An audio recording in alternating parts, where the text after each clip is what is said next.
I think there are a lot of stories out there of people who are in careers or some sort of more established work now where they started off as volunteers. Here's my few fish and loaves that I can bring. And then suddenly it turns into a passion project and becomes much bigger than they ever thought. You dream about working really hard and not getting paid for it? Well, you're about to learn how to make that dream a reality today. This episode of After 4. All right, that's extremely tongue-in-cheek. I'm obviously joking. At least I hope it's obvious. But it's not an unusual mindset for today's conversation. We're wrapping up our side quest series with a discussion about volunteering in our free time after graduation. And let's be honest, you're going to be investing so much of your time and energy into a job that pays you. Why would you want to turn around right after work and go keep working for nothing?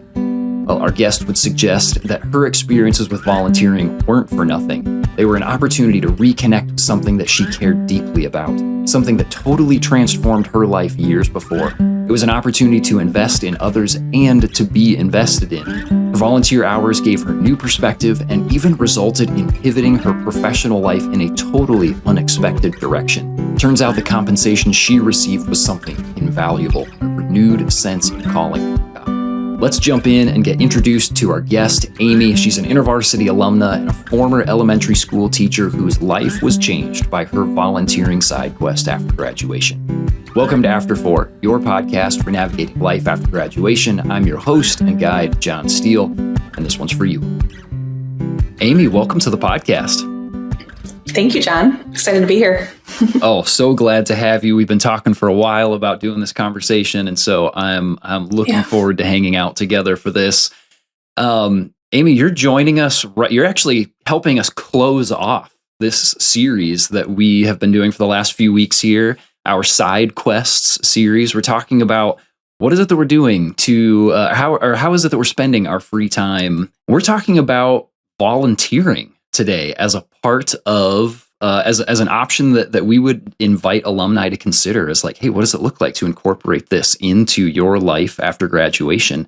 And you have a really unique experience with volunteering, an interesting set of experiences that have come along with that have actually led into some really like important life change for you, which is super cool.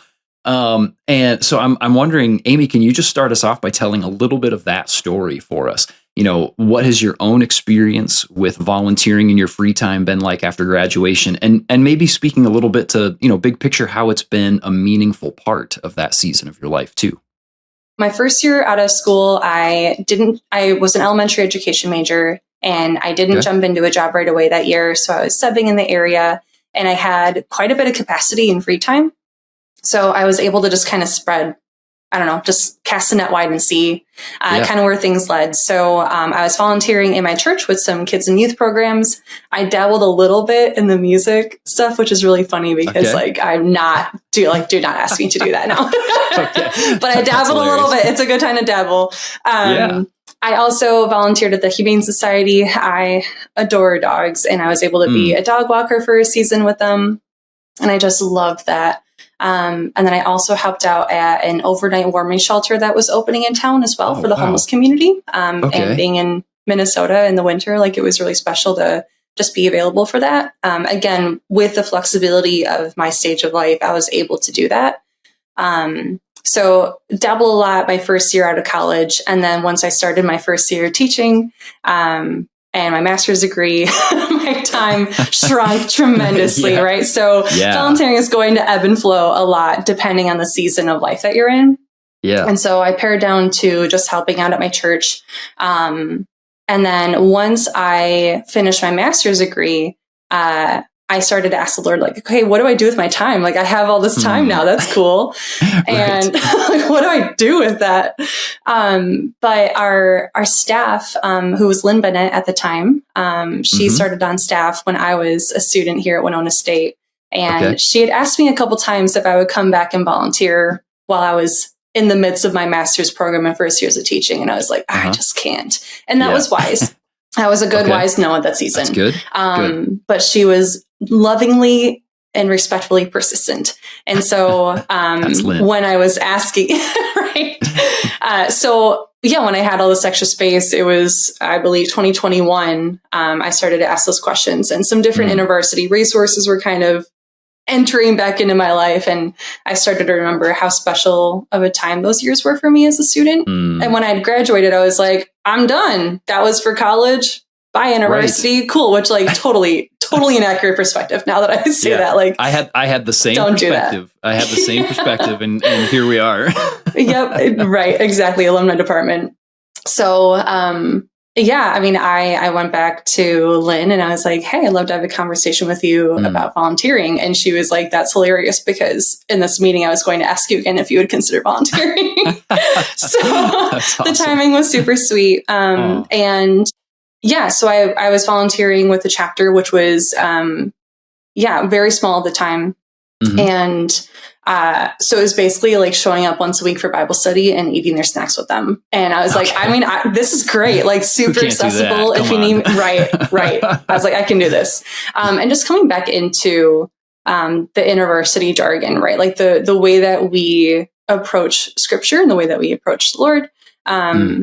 And I was like, man, I miss this. Like I miss inductive Bible study and OIA and just those familiar things. And I came to faith at my first InterVarsity large group as a freshman in college. So to have that full circle moment of like, man, like this is so special. And that year teaching was actually really, really challenging for me. And so to have, obviously I had my own church community, but to have this kind of support in a weird way too, even as a volunteer, was super sweet and affirming. So, and to walk alongside these college students as they're experiencing their college years. And I was like, yeah, that's right. Like finals are so real in the horizon of student teaching and graduation and all those questions that come up. So I got really invested in these students. And that ended up opening the doors to going on 5-hour staff while I was still teaching, which was funny because I never thought I was going to do that. Fundraising was an absolute no-go for me. And God basically blasts out all those ultimatums that I set before him. And now I am on the verge of going to 35 hours a week with ministry. This is my second school year not teaching and going into ministry. And I am so floored by it. But I love it so much. Like this is not what I expected. But if I hadn't said yes to that volunteering opportunity at that right time, again, like it wouldn't have been appropriate to start sooner. I didn't have the capacity to show up well. Yeah. But when I had said yes at that time, the Lord was opening up doors, and it was very clear within a couple of years that transition needed to be made. And there was also like very real COVID burnout from my teaching career. And oh my gosh. That was wild. So, but it was just really sweet of like, Amy, you never thought of yourself in ministry, but you're already dabbling in it. Yeah. I'm going to have you go here now. And I was like, that wasn't the plan, but okay. That's, well, we're going to do it. And what's interesting to me is that as you're talking about volunteering with InterVarsity, that it seems like that was super meaningful, I'm sure for many reasons, but a couple of them that stood out to me is like, one, it helped you, like you kind of reconnected with your InterVarsity roots in a way that you didn't expect. It helped you, it sort of like brought some of those feelings and experiences back to the surface in a very real way. And that it was also a way in those like 5 hours a week things to like provide some perspective on what you were doing professionally as well. And be like, oh, interesting. Like the Lord's maybe doing something that I didn't expect in this. So there's like a reconnection that happened, and there was like some bigger life perspective that the Lord was providing for you. And I'm bringing this up not as and that only happens if you volunteer with InterVarsity. I mean, like maybe this is one of the benefits of giving your time in a different place, is that it provides some perspective and some opportunities to connect in ways that you didn't anticipate. Yeah, exactly. I think there are a lot of stories out there of people who are in careers or some sort of more established work now, where they started off as volunteers, just kind of like, I'm just available to help a little bit. Here's my few fish and loaves that I can bring. And then suddenly it turns into a passion project and becomes much bigger than they ever thought. So. Right. And that could be much bigger than you ever thought in the number of hours that you dedicate to it, or just in the like, oh my gosh, I didn't expect to care about this as much as I did. Like, I thought this would just be sort of a fun alternate thing to do, and I would help other people. And then all of a sudden it's like, oh, wow, there's a lot more to this than I was expecting in some really cool, life-giving ways. Yes, absolutely. And with all this to say, don't be afraid to volunteer if you're like scared of your life taking a significant detour. Also, don't let that stop you. You know, the Lord's gonna do his work. So yes, we're hearing Amy's story. She's not projecting this onto anybody else. If you're listening, like this is it. It could be something that reroutes you into like, oh man, the Lord's actually directing me into something new. Or it could just be, this is a really nice space for me to just do something different a few times a week or a few times a month. And that is just really good for my soul in being able to step into the thing that I do full time even better. And that, like, both of those things could be realities for our listeners as they're tuning in to this. But either way, there's something strategic and healthy for me and for others when I am giving my time. Yeah. And I think too, an invitation is, you know, viewing our lives as ministry, not just seeing, like for me, transitioning with ministry being this volunteering thing outside of my public school teaching job, and then shifting into 5-hour staff. And now it's my job. I could easily go into that and be like, well, I checked off my ministry box for my 40 hours a week or whatever, how many hours a week I'm doing it. So now I have this free pass in my other time, or vice versa. If I am working a job that isn't ministry, I think instead of seeing it as these categories, how do we view our lives as ministry? Yeah. And instead of how much of my time do I have to volunteer outside of my paid hours, I think the invitation is how much can I give of my life? Whether it's my work, how can I view my work as ministry, no matter what kind of work it is, because it is a ministry opportunity. Yes. And then how can I view my time, my paid time, or my non-paid time in my community, in my church as a ministry opportunity? How can I view my time at home with my family, my loved ones as a ministry opportunity? Yes. And so just thinking more and more of, okay, my life is ministry to serve the Lord and to make him known with others. How can I do that more in the community and the church around me? Yeah. Such a great perspective on, yes, not just categorizing or boxing off, okay, I've done my ministry for the week, but instead to say, oh boy, how can I broaden my perspective on what it means for my life to be a work of ministry? So then, Amy, as we're thinking about these spaces, there were some things that sort of happened to you that caused some decision making in this process about where to lean in and where to sort of pull back. But can you speak a little bit more directly to like some of the discernment process that you had as you were figuring out these were the places that really felt like a good fit? And then, if you can speak directly to, and then how did you know that volunteer staff at that time, which now has become full-time staff, but how did you know that volunteer staff that's the one when it was time to lean heavier into that? Yeah. I think initially you had touched on it earlier too, but I would say what brings you joy and what are things that you just enjoy spending time with or around? Or even conversely, what breaks your heart and what would you like to have an impact on in your community or your church? I even have friends that they've been through their own addiction recovery journey, and they saw a need in the community for a community space for this. And so they started their own ministry and their own, this was volunteering. This wasn't their work. This was their volunteering hours. And they started a ministry in this community space for the addiction recovery community. And they would offer a Bible study during that time and lots of connections. So looking for those opportunities. And if something doesn't exist, could you create something? But another piece with that I shared as part of my story is, what is the reality of your commitment time right now and your capacity? So like I said, when I first started, I was fresh out of college. I didn't have a full-time job. I was subbing tons of open time, super flexible. But then teaching started and my master's degree started, and that time shrunk a lot. Right. So, just being willing, holding the things loosely, once you find things that you enjoy, dabble a little bit, but what seems like it could be a good fit for long term. And short term things are okay too. I don't want to put that down either. Like your ability to help in whatever capacity in whatever season is fine. Yeah.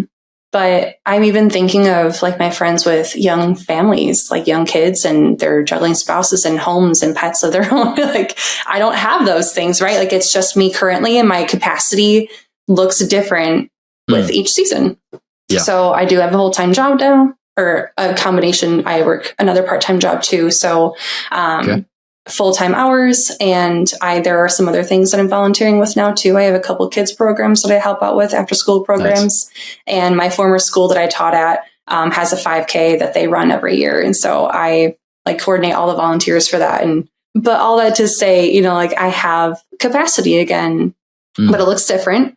And I think we just need to be mindful of what is realistic long-term. I think protect your yeses in it by saying no to the things that you need to say no to.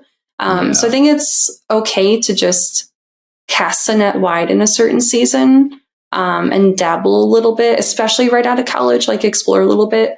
But find those things that really do bring you joy or you really are passionate about. Make sure it's not draining you, because you do have important other work to be doing too. But something that you are enjoying and is meaningful to you, and that you can genuinely say yes to and show up for after the high wears off. Like it's easy to say yes up front, right? But how do you continue to show up faithfully? Right. I think those are the big things. And you don't have to over spiritualize it, but you can ask the Lord to like just pray about it. And how do I say yes? What do I say yes to? Is there really a wrong answer here? Probably not. Would you say that those three elements or three or so elements were all sort of coming together for you as you were landing on like, oh, volunteering on campus with my InterVarsity chapter from before? Like, were those things really coming together for you to say like, oh, this is the right yes for me to give? The thought of going back to this InterVarsity world per se, like it lit up something inside of me. I got super excited about it. The joy of spending time with college students and listening to their stories and eating snacks with them. I was like, this brings me joy. The thought of it's a little bit intimidating. Like I'm not the one to walk into a room of people I don't know, no matter how small it is or big it is. But I was like, I know Lynn, cool. I have a connection to go in there.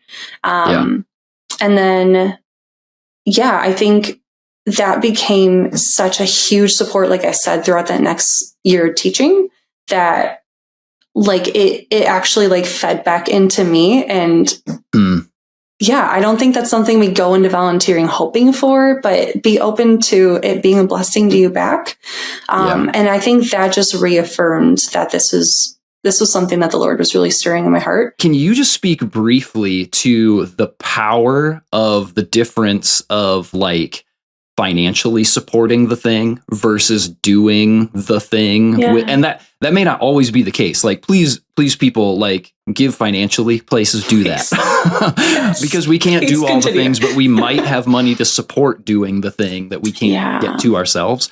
But can you just speak to the difference between I financially support this and this is sort of what it does in me versus I go do this thing. I volunteer my time to go do this thing. Can you speak to the difference between those in your experience? Yeah, I mean, sure. So I had been giving to the chapter before I had started volunteering. And so I do have experience with both those things, right? And the joy of being involved in that capacity in the way that I was able to at that season of my life. And then when I transitioned into volunteering, actually getting to not just hear the stories, but to see the students face to face, to be with them week to week and walk alongside them in their life. So as we're getting to October, hearing the excitement about fall conference coming. And then as November comes, it's like, and midterms, right? Like you start to hear the rhythms of how they're actually experiencing their weekly life. Or I have 3 exams this week and I'm really stressed and this is taking a ton of my time. Or I am a young woman who so badly wants to be married and I haven't met any men that I'm wanting to date. And so just the reality of life at that very unique time of life, it's so special and just just to be in the room with the students and do life with them, and also to share perspective from my perspective, where I was several years out of college, but still close enough in age to be able to relate. It's super special. And I think it fuels that a lot, and you get a lot more vision of what is actually happening. So yes, as John said, please continue to give. I also need people, keep getting. Right. But like, even with like, so to give a practical example, like I have been giving financially to the chapter, but there's someone who actually needs to be serving the chapter to be doing something with that, right? Like, how do we actually put that gift to action and bless the students and bless the campus? So it is a tremendous opportunity, super sweet for the students to hear another perspective and just be supported by someone who isn't in that same phase with them. Like, you can get a little bit more. There's more than finals, even though it doesn't feel like it right now. But also to be with them in that. So. Yeah, that's such a great way of putting it, that, you know, you are immersed in that space again. You spoke to this a little bit before of like, oh man, I'm remembering now in a way that I wouldn't have otherwise what it was like to be here. And then, and you can provide some perspective as well. Like, you're drawn in and you can draw them in and say like, oh, how can we learn from each other and encourage one another? And then also, thankfully, there are also people giving to the chapter account, and you can kind of put legs to the work that they are supporting in that way. And I think that that's really, really helpful for us to know that, like, there are uniquely powerful experiences that come from doing the thing, from volunteering that space and that time. And there are uniquely important things that come from financially supporting it as well. That is also part of it. But wow, you've gotten to step in a way that many people don't get the chance to, because of choosing to volunteer in those days. And Amy, I'm wondering, you know, we've talked about some of these experiences. Maybe it's going to feel like I'm asking the same question, but I'm going to ask it anyways from a different perspective. And that is, how has volunteering your time continued to form you? Like, what are the formative ways that it has been developing you as a follower of Jesus, as somebody who cares about his people and his kingdom, who cares about his word? What is that transformation that continues to happen in you because of this volunteer experience? And again, this can be big picture, like volunteering your time does this to you, whether or not you are doing it on campus with InterVarsity. Yeah, exactly. I mean, I mentioned before how the invitation is to view your life as ministry, not just your job or just your volunteer hours. So when I was stepping into staff work, like, my volunteer hours were turning into my job. So I was like, what does this mean? And that was something the Lord had showed me during that season of like, continue to view your whole life as ministry. And that's why I sought out other opportunities to continue volunteering in my community. So I think that's a huge way just to continue to see, I don't just go and earn an income and then I come home and take care of my home or myself or whatever. But there are ways to engage with people around me. And then I think too, looking for things in my church, my local church that I'm involved in, because whatever church structure you have, or however big or small it is, they need volunteers. I promise you, your church needs volunteers. Absolutely. And if the people in that church aren't volunteering, who's going to do that? So it's the people of that church body that are going to help that ministry thrive. But also finding things outside of the church as well in your community. So both and, because if the body of believers is only investing in church or Christian activities, what might that be communicating to the non-Christian areas of your community? So that's why I'm saying, like, those passions and those things that bring you joy or break your heart, that's part of how the Lord has shaped us. And so how can I continue to seek out those ways to love my community well? And that's what helps form us into followers of Jesus more, because we're not just receiving as a body of Christ, but we're looking for ways to look outwardly and be the hands and feet of Jesus then. And we're actually like missionally mindset then, both in the church body to serve and love well there, and also to our local community. Yes. Also to our local community. That feels like one that we oftentimes lose track of. And sometimes it feels like we're lucky to put in volunteer hours at our church. Yep. But to say like, wow, volunteering, in the same way that giving financially is a part of being discipled in the way that I think about my money, my financial resource, that volunteering is also a way that I am being discipled in the way that I look at the resource of my time, the resource of my giftings, and to say like, man, you may give tons of money away and you're like, oh, I want to make sure that other people are supported and that I don't have that I'm not falling in love with money. It's like, great, that's awesome. How are you doing with your time? Because I can hoard my time and say like, this is a resource that I have. Like, I don't want to miss out. And what does it look like to open our hands and say like, oh, this is an opportunity to reinvest the time that God has given me. It's another resource that belongs to Him, that He has entrusted to me. And what does it look like to be a faithful servant with my time and to give that away to people and to do it appropriately? Because that's also part of discernment. What is the time that I have so I can do this in a healthy way, so I can show up well? But that is another resource that is ours to manage that actually belongs to the Lord. and how do I do that? How do I do that well? Yeah, I completely agree. And full disclosure, I'm not great at time management. Like, it is so hard. And I've had so many of these conversations recently. So I'm so glad that you brought that up, because it's a formation process, right? Like, we're growing in our discipleship with Jesus. So it's an invitation to consider, how can I continue to learn to steward my time better? It's not a all or nothing, hit or miss. You either do it well or you don't. It's an invitation of, how can I consider this in healthy ways? And again, what does the current season look like? And I'm curious too, and I don't know if you want to speak into this, put you on the spot, or you don't have to, but oh man, all right. But I'm curious. I've heard of some families too that like view volunteering as like an opportunity for the family to serve too. And so I'm just like, I'm curious how families, especially with young kids, maybe even are trying to figure out, what does this look like in a healthy way? But you don't have to answer that if you don't have something. But, no, I can. It's just something I'm curious about.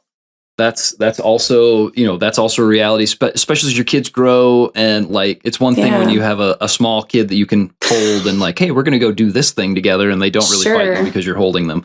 But what you're bringing up does make me think of like, when Caitlin and I transitioned to being a part of this church plant that we've been a part of for the last 6 or 7 years now, the first thing that we did to volunteer was that we were greeters, and our daughter Aurora, who was 1, 2 at the time, she was right there with us. And so it was this moment that we got to very simply hold the doors open together, greet people, and to do it as a family. And it was super fun, because we had never done anything like that before. We'd had our separate sort of volunteer spaces in the church, in our previous church experience. And this was like, hey, here's an opportunity for us to do this all together and to serve as a family, and it's super fun. There are lots of spaces to be able to do that in a church, and I do think it is a blessing to your family, and it's a great example for other people to see like, oh boy, we can do this together. And if you don't have like a spouse and kids, you can also do it with your friends. And be like, hey, let's sign up together, you and me, for the same week every month or a couple times a month of just greeting at the door together. Like, let's do this thing together, or passing out the elements for communion together, or whatever it might be. And like, let's do this together.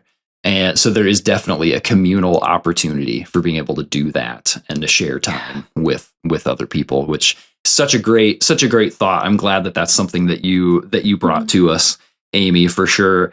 And I'm wondering, so speaking of things that you're bringing to us, I'm wondering, do you have any final recommendations or words of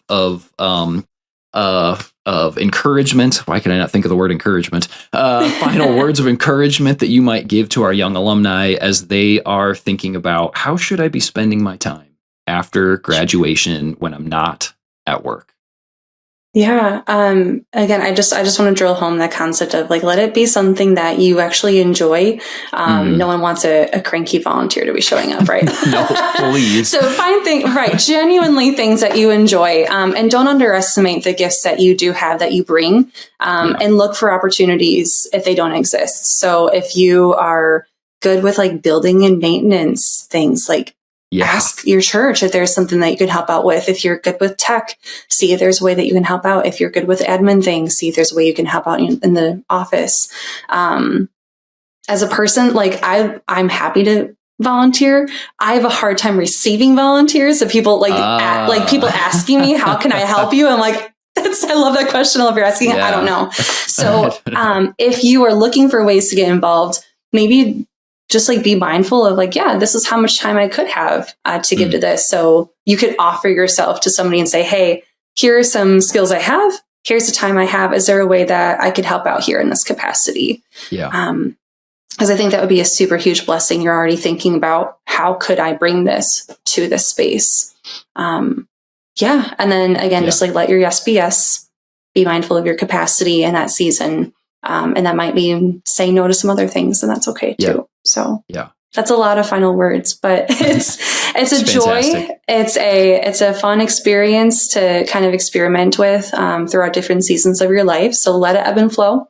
When it's time for something to turn into a no and move on from, that is okay, and you get to move on to the next season of your life too. So just pray that it's a joyful experience.